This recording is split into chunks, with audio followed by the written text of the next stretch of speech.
ആ ഖുർആൻ ആ ചരിത്രത്തെ പറയുന്നത് അത് മറച്ചു വെച്ചാൽ ഇത് നമ്മുടെ നാശത്തിലേക്ക് എത്തിക്കും. അതുകൊണ്ട് നാശത്തിലേക്ക് പോയാൽ പാടില്ല എന്ന് പറയലാണ് ഒരു പ്രബോധകന്റെ ധർമ്മം. അതവിടെ മറച്ചു വെക്കാൻ പാടില്ല. ഇന്ന് നമ്മുടെ വീടുകളുടെ ഏറ്റവും വലിയ അവസ്ഥ ഏതാ? നിങ്ങളൊന്ന് ചിന്തിക്കുക. അല്ലാഹുവിന്റെ ഖുർആൻ ഒരു സമൂഹം നശിച്ചു പോയ കഥ പറയുന്നു. കാസർഗോഡുകാർ പ്രത്യേകിച്ച് ഓരോ നാട്ടിൽ ഓരോ ശൈലിയാണ്. അതുകൊണ്ട് നിങ്ങളോട് ഞാൻ ഖുർആൻ, അള്ളാഹു പഠിപ്പിച്ച ഖുർആൻ അത് പറഞ്ഞു കൊടുക്കണം, ഇല്ലാതെ പറ്റില്ല. അല്ലാഹു സുബ്ഹാനഹു വ തആല ഖുർആനിൽ ഒരു സമൂഹം നശിച്ചു പോയൊരു കഥ പറയുന്നുണ്ട്. ആ സമൂഹം ചില്ലറക്കാരല്ല. അവരാരാ? അല്ലാഹുവിന്റെ ഖുർആൻ പറയുകയാണ്, അലം തറ കൈഫ ഫഅല റബ്ബുക ബിആദ് ഇറമ ദാത്തിൽ ഇമാദ് അല്ലതി ലം യുഖ്ലഖ മിഥ്ലുഹാ ഫിൽ ബിലാദ്. അല്ലാഹുവിന്റെ ഖുർആൻ പറയുന്ന നബിയേ, അലം തറ കൈഫ, അങ്ങ് കാണുന്നില്ല നബിയേ? അല്ലാഹുവിന്റെ റസൂൽ നബി മുഹമ്മദ് മുസ്തഫ ആദരവായ പ്രവാചകൻ നബി മുഹമ്മദ് മുസ്തഫ സല്ലല്ലാഹു അലൈഹി വസല്ലം അത് കണ്ടിട്ടില്ല. എന്നാലും അല്ലാഹു ഗൗരവത്തോടെ അത് ലോകത്തോട് പറയാ, അലം തറ, അങ്ങ് കാണുന്നില്ല നബിയേ? കൈഫ ഫഅല റബ്ബുക ബിആദ്, ആദ് ഗോത്രത്തെ അല്ലാഹു എന്ന അങ്ങയുടെ തമ്പുരാൻ എങ്ങനെയാ കൈകാര്യം ചെയ്തതെന്ന് അല്ലാഹു പറയാണ്. സൂറത്തുൽ ഫജ്റിലാണ് മക്കളെ. അല്ലാഹു എങ്ങനെയാണ് ആദ് ഗോത്രത്തെ തകർത്തതെന്നറിയോ? അതിമാനുഷരായിരുന്ന അല്ലാഹു പറയണ സമൂഹത്തെ അല്ലാഹു തകർത്തത് എങ്ങനെയാ? സഖറഹാ അലൈഹിം സബ്അ ലയാലിൻ വതമാനിയത അയ്യാം ഹുസൂമൻ ഫതറൽ ഖൗമ ഫീഹാ സറാ കഅന്നഹും അജാസു നഖലിൻ ഹാവിയാ. ആ സമൂഹത്തെ അല്ലാഹു 7 രാത്രിയും 8 പകലും തോരാതെ തിമിർത്തു പെയ്ത മഴവെള്ളത്തോ ആ സമൂഹത്തെ അല്ലാഹു തകർത്ത് ധരിപ്പണമായപ്പോ 7 രാത്രിയും 8 പകലും നിർബാധം അനുസ്യൂതമായി തുടർന്ന് പേമാരെ തിമിർത്തു പെയ്തപ്പോ ആ സമൂഹം മുഴുവന് തകർന്ന് ധരിപ്പണമാവൂ. അവര് മരുഭൂമിയിൽ മരിച്ചു കിടക്കുന്ന കഥ അല്ലാഹു പറയുന്നത് എങ്ങനെയെന്നറിയോ? നബിയേ, ഞാൻ തകർത്തെറിഞ്ഞ ആദ്യ സമൂഹം അല്ലാഹുവിന്റെ ശിക്ഷയേറ്റിട്ട് മരിച്ചു കിടക്കുന്നത് കണ്ടാൽ കഅന്നഹും അജാസു നഖലിൻ ഹാവിയാ,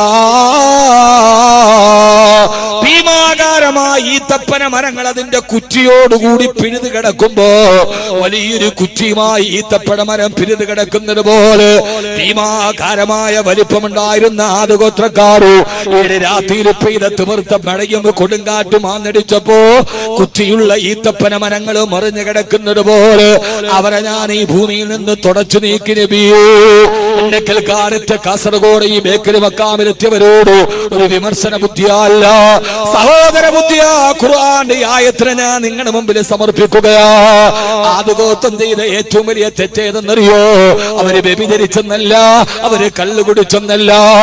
ആദ് ഗോത്രത്തിനെ തകർക്കാനുള്ള കാരണം പറയുമ്പോ ആ സമൂഹത്തെ അല്ലാഹു വിശേഷിപ്പിച്ചത് ഇങ്ങനെയാണ്, അലം തറ കൈഫ ഫഅല റബ്ബുക ബിആദ് ഇറമ ദാത്തിൽ ഇമാദ്.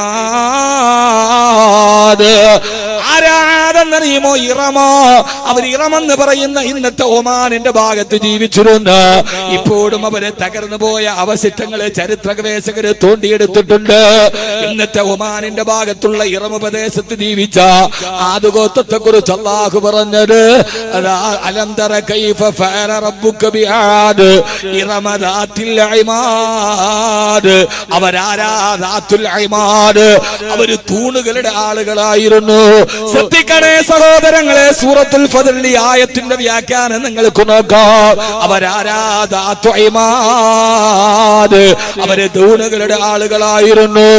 വലിയ വലിയ തൂണുകൾ ഉണ്ടാക്കിയിട്ട് വലിയ സ്വപ്ന വീടുകൾ ഉണ്ടാക്കിയ ആളുകളാവർ. ഇന്ന് നമ്മുടെയൊക്കെ വീടിനെത്ര തൂണുകളാ! ആവശ്യത്തിനുള്ള തൂണുകൾക്കപ്പുറം ആർഭാടത്തിന് വേണ്ടി അനാവശ്യമായ തൂണുകൾ സ്ഥാപിച്ചിട്ടുണ്ട്. അല്ലാഹു പറയാ, ആദ് ഗോത്രത്തിന്റെ പ്രശ്നമേടെന്നറിയോ? അവര് വലിയ തൂണുകളുടെ ആളുകളായിരുന്നു. എന്റെ പ്രിയപ്പെട്ട സഹോദരങ്ങളെ, അല്ലാഹുവരെ തകർക്കാനുള്ള കാരണമേതാ? അമ്പരചുംബികളായ വീടുകൾ വെക്കാൻ അനാവശ്യമായിട്ട് ആർഭാടത്തിന്റെ തൂണുകൾ അവരെ സ്ഥാപിച്ചു വെച്ചപ്പോ ഇന്ന് പലപ്പോഴും നമ്മൾ ആദുഗോത്രത്തെ പോലെ ചെയ്യാറില്ലേ? 50-60 തൂണുകളുള്ള വീടുകൾ ഉണ്ടാവാറില്ലേ? ഖുർആന്റെ മുന്നറിയിപ്പ് സൂക്ഷിക്കണേ. ആദ്യം തന്നെ ഞാൻ ഓർമ്മപ്പെടുത്തുകയാ, ആരാ ആദുഗോത്രമെന്നറിയോ? ഇറമ ഗ്രാമവാസികളായ അവർക്ക് ഈ ചരിത്രത്തിന് സമാന ലോകവുമായി ബന്ധമുണ്ട്. അല്ലാഹു അവർക്ക് ധാരാളം കുന്തിരിക്കം കൊടുത്തിരുന്നു. അവര് കുന്തിരിക്കം കച്ചവടം ചെയ്തവരാ. ഏറ്റവും വലിയ സുഗന്ധദ്രവ്യമായ കുന്തിരിക്കം അല്ലാഹു ആ നാട്ടിൽ ധാരാളം അല്ലാഹു വാരിക്കോരി കൊടുത്തപ്പോ അവര് കുന്തിരിക്കം കച്ചവടം ചെയ്ത് ലക്ഷങ്ങൾ ഉണ്ടാക്കി. അല്ലാഹു സുബ്ഹാനഹു വ തആല കുന്തിരിക്കമെന്ന അനുഗ്രഹം കൊടുക്കുമ്പോ അതോടൊപ്പം തന്നെ ആ നാട്ടിൽ അല്ലാഹു വലിയൊരു അരുവിയെയും ഒഴുക്കി കൊടുത്തു. ആദുഗോത്രക്കാർ എന്ത് ചെയ്തെന്നറിയോ? കോടിക്കണക്കിന് രൂപ ചെലവരുന്ന അന്നത്തെ ധാരാളം തൂണുകളുള്ള വീടുകൾ ഉണ്ടാക്കാൻ അവർ അത്യാഗ്രഹം മൂത്തപ്പോ വഴിയാത്രക്കാർക്ക് അല്ലാഹു കൊടുത്ത വെള്ളം പോലും അവര് വിലക്ക് വെച്ചിട്ട് അവരതുകൊണ്ട് പൈസ ഉണ്ടാക്കി. ചിന്തിക്കണേ മോനെ, കുന്തിരിക്ക കച്ചവടത്തുകൊണ്ട് പൈസ ഉണ്ടാക്കിയിട്ട് അത്യാഗ്രഹം കൊടുക്കാറ്. പച്ചവെള്ളം പോലും വഴിയാത്രക്കാർക്ക് അവരെ വിലക്ക് വെച്ചിട്ട് അവരതുകൊണ്ട് തൂണുകളുള്ള വീടുകൾ ഉണ്ടാക്കിയപ്പോ അല്ലാഹു പറയാ, സഖറഹാലീം സബഅലയാലിം വതമാനിയത അയ്യാം. അല്ലാഹുവരെ തകർത്ത് കളഞ്ഞെങ്കോ പ്രിയപ്പെട്ട സഹോദരങ്ങളെ, ഗൾഫിന്റെ മണരാരണ്യത്തിൽ പോയി കട്ടപ്പെട്ട് പൈസ ഉണ്ടാക്കി അത് അനാവശ്യമായ തൂണുകൾക്ക് മാറ്റരുത്. അള്ളാന്റെ അനുഗ്രഹമായ വീട് സാമാന്യം വലിയൊരു വീടായിക്കൊള്ളട്ടെ, കുഴപ്പമില്ല. പക്ഷേ അള്ളാഹു നിങ്ങൾ കട്ടപ്പെട്ടുണ്ടാക്കുന്ന സമ്പത്തുകൾ അനാവശ്യമായി കളയരുത്. അതുകൊണ്ട് ധാരാളമായ തൂണുകൾ ഉണ്ടാക്കൂ. വീട് വെക്കുന്നതിലല്ല, ആ വീട്ടിൽ അള്ളാഹു പറഞ്ഞ ഏറ്റവും യഥാർത്ഥമായ തൂണുണ്ടാവണം. അള്ളാഹു നമുക്ക് മനസ്സിലാക്കാനുള്ള ബോധം നൽകട്ടെ.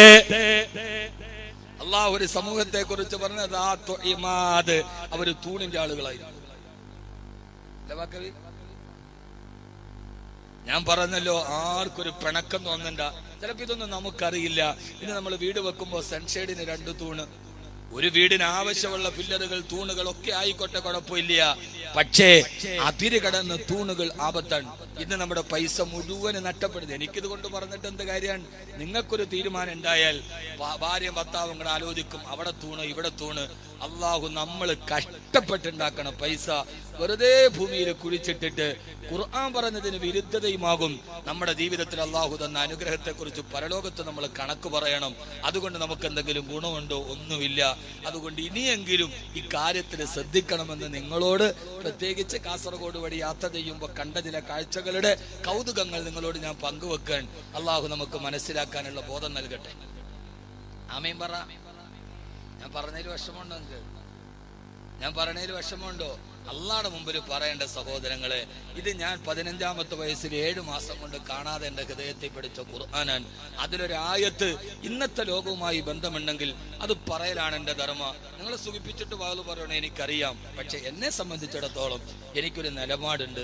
ആ നിലപാടുകൾ കൃത്യമായി ലോകത്തോട് പറയണം. അതിന് മറുഭാഗത്തുനിന്ന് വരുന്ന ആക്ഷേപങ്ങളോ അപ്പുറത്തുനിന്ന് വരുന്ന കൂരമ്പുകളോ പറയുന്ന കാര്യത്തിൽ നമ്മൾ പ്രതീക്ഷിക്കേണ്ടതില്ല. ഒരു സമൂഹത്തിന്റെ മുമ്പിൽ നിൽക്കുമ്പോൾ വിമർശനങ്ങൾ സ്വാഭാവികം. ആ വിമർശനങ്ങളെ സ്നേഹത്തോടെ സ്വീകരിക്കാൻ കഴിയുമ്പോഴാണ് സമൂഹ മധ്യത്തിൽ നിൽക്കാനുള്ള യോഗ്യത നമുക്കുണ്ടാവും. വിമർശനങ്ങളുടെ മേൽ അസഹിഷ്ണുതയല്ല, അതിനെ സ്നേഹത്തോടെ നമ്മൾ മുന്നിടുക. അതാണ് ധൈര്യം, അതാണ് സ്ഥൈര്യം. അള്ളാഹുവിനെ നിലനിർത്തി അനുഗ്രഹിക്കുമാറാകും. അതുകൊണ്ട് ആദ്യം വിമർശിക്കാൻ പ്രശ്നമില്ല, ഒരു പ്രശ്നവും ഇല്ല. ഞാൻ വളരെ സ്നേഹത്തോടു കൂടി അതിനെ ഉൾക്കൊള്ളുന്നു. പക്ഷേ നാളെ അള്ളാഹുടെ മുമ്പിൽ പോകുമ്പോ വാക്കവി നീ എന്തുകൊണ്ട് പറഞ്ഞില്ല എന്ന് പറഞ്ഞാൽ എനിക്ക് എന്റെ റബ്ബിനോട് പറയേണ്ട അള്ളാഹുവെ പറഞ്ഞു കൊടുത്തിട്ടുണ്ട്. അതുകൊണ്ട് ഈ അമിതമായ തൂണുകൾ ഭാര്യയായിട്ട് ആലോചിക്കും. ഇപ്പൊ മിക്കവാറും ഭർത്താവ് ഗൾഫിലും ഭാര്യ ഇവിടെയാണ്. അവരവരുടെ ഒരു താല്പര്യത്തിന് അപ്പുറത്തെ വീട്ടിൽ കണ്ടു, ഇപ്പുറത്തെ വീട്ടിൽ കണ്ടു, അത് കണ്ടു, ഇത് കണ്ടു. നമ്മളതെല്ലാം കൂടെ വെക്കുമ്പോ അവസാനം വീട് വെക്കുമ്പോ നമ്മുടെ നടുവൊടിഞ്ഞിട്ടുണ്ടാവും. ഇതുകൊണ്ട് എന്താ ഉള്ളത്? ആവശ്യത്തിനുള്ളൊരു വീടായിക്കൊള്ളട്ടെ, എല്ലാ സൗകര്യങ്ങളും ഉള്ള നമ്മുടെ മക്കളുണ്ട്, ആയിക്കോട്ടെ. പക്ഷെ ആ കാര്യത്തിൽ നിങ്ങൾ ഖുർആനിനെ ഓർക്കണമെന്ന് ഞാൻ ഓർമ്മിപ്പിക്കുകയാണ്. അപ്പൊ യഥാർത്ഥത്തിൽ വേണ്ടത് കുറെ തൂണുകളല്ല. ആ വീടിന്റെ ഉള്ളിലെ നമ്മുടെ വീട് എന്ന വിഷയത്തിൽ ആ വീടിന്റെ ഉള്ളിലെ ഏറ്റവും പ്രധാനപ്പെട്ട തൂണാണ് ഉണ്ടാവേണ്ടത്. നമ്മുടെ വീട്ടിലെ ഏറ്റവും പ്രധാനപ്പെട്ട തൂണേതാ? എന്നാൽ വെളിയിൽ ഇത്രയും തൂണ് വെച്ചെങ്കിൽ അകത്തെന്തെങ്കിലും തൂണുണ്ടോ? നല്ലൊരു തൂണ് അതൊട്ടില്ലതാണ്. യഥാർത്ഥത്തിൽ നമ്മുടെ വീടിനുണ്ടാകേണ്ട ഒരു തൂണ് നമുക്കില്ല. നമ്മുടെ വീട്ടിലുണ്ടാകേണ്ട ഏറ്റവും ബലവത്തായ തൂണേതാ എന്ന് പറയും. നമ്മൾ വെളിയിലൊക്കെ ഫില്ലറൊക്കെ കൊടുത്ത് 8 mm കമ്പി 10 mm കമ്പി അതൊക്കെ വെച്ച് നമ്മൾ താങ്ങി നിർത്തിയിട്ടുണ്ട്. നമ്മുടെ വീടിന്റെ ഉള്ളു ശരിയാവണം, വീടിന്റെ അകത്തളങ്ങൾ ശരിയാവണം. നമ്മുടെ വീടുകളിൽ നിന്ന് എല്ലാവിധ പേക്കൂത്തുകളുടെ അടയാളമായി മാറി. ഒരു വീടിന്റെ ഉള്ളിൽ ജീവിക്കുന്ന പെണ്ണിന് സുരക്ഷിതയില്ലാത്ത അവസ്ഥയിലേക്ക് കേരളം മാറിപ്പോയി. കേരളത്തിലെ 150 കുട്ടികളെ വിളിച്ചിട്ട് നിങ്ങളുടെ ഗർഭത്തിന് ഉത്തരവാദി ആരെന്ന് ചോദിച്ചാൽ അവള് വിരൽ ചൂണ്ടത് അവളുടെ അച്ഛന്റെ നേരെയാണ്. തനിക്കാര് ജന്മം നൽകിയോ അതേ പിതാവിനാൽ ഗർഭിണിയാക്കപ്പെടേണ്ട പെൺമക്കളുടെ നാടുകളിൽ വീടിന്റെ ഉള്ളിൽ കിടന്നുറങ്ങിയാൽ സുരക്ഷിതത്വം നഷ്ടപ്പെട്ടു പോകുന്ന പെൺകുട്ടികൾ, ആ പെൺകുട്ടികളുടെ നാട്ടിലാണ് നമ്മൾ ജീവിക്കുന്നത്. വീടിന്റെ ഉള്ളിൽ പോലും നമ്മുടെ പെൺകുട്ടികൾക്ക് സുരക്ഷിതത്വം ഇല്ലാതായി. അതുകൊണ്ട് എന്റെ പ്രിയപ്പെട്ട സഹോദരങ്ങളെ, സഹോദരിമാരെ, നമ്മുടെ വീടിന്റെ ഉള്ളിലാണ് യഥാർത്ഥ തൂണുണ്ടാവേണ്ടത്, വീടിന്റെ വെളിയിലല്ല. അള്ളാഹു നമ്മളെ മനസ്സിലാക്കാൻ ബോധം നൽകട്ടെ. ഞാൻ പറഞ്ഞ വീട് തൂണ് വേണ്ടെന്നല്ല, കറാമത്ത് കൊണ്ട് തന്നെ നിർത്താന്നല്ലേ പറയണത്. വീടിന് തൂണ് വേണം, എനിക്കുണ്ട് വീട്, അതിനുകൊണ്ട് തൂണ്. പക്ഷെ തൂണുകൾ ഒരു 50-60 തൂണൊന്നും വേണ്ട. ആവശ്യത്തിന്.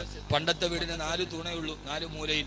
ഇപ്പൊ ഒരല്പം കെറുവും ഒടിക്കലും കണ്ടംപറയും സെമി കണ്ടംപറയും ഒക്കെ വരുമ്പോ തൂണുകൾ സ്വാഭാവികം. പക്ഷേ അത് പരിധി കടക്കാൻ പാടില്ല.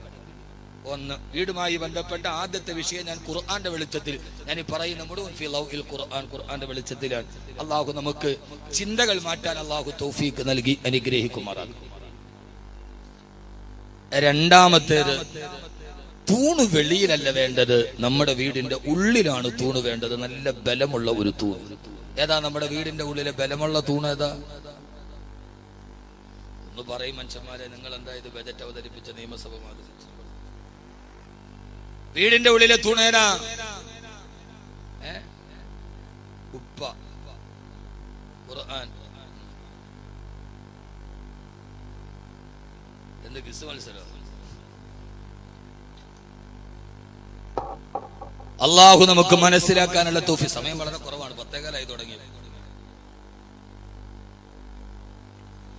അള്ളാഹു യഥാർത്ഥ തൂണ് നൽകി അനുഗ്രഹിക്കുമാറാ.